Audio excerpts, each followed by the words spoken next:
சிவன் கிட்டேருந்து அழைப்பு வந்தால் தான் இந்த மலையை நம்ம ஏறவே முடியுங்க. மற்றவங்க அப்படியே ஆசையோடு நிற்க வேண்டியதுதான். எல்லாத்துக்குமான மலை இந்த வெள்ளிங்கிரி கிடையாதுங்க. கிட்டத்தட்ட 6000 அடி உயரத்தில் 7 மலைகளை கொண்ட தென் கைலாயம்னு சொல்லப்படுற வெள்ளிங்கிரி மலைகளுக்கு தான் இன்றைக்கி நம்ம போகிறோங்க. 1000க்கும் அதிகமான படிக்கட்டுகளை கொண்ட செங்குத்தான முதல் மலை முடிவில் வெள்ளை விநாயகர் கோயில் இருக்குது. 2வது மலையில் மூங்கில் காடுகளும் அதனோட முடிவில் வழுக்குப்பாறையும், 3வது மலையில் பாம்பாட்டி சித்தருக்கான குகையும் சுனையும் இருக்கும்.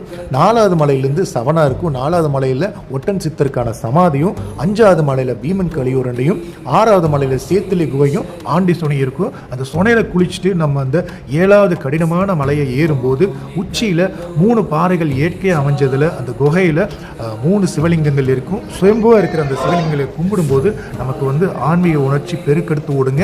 மலைப்பான இந்த மலை பயணத்தில் நீங்கள் வேற ஒரு ஆளாக மாறி இருந்திருப்பீங்க.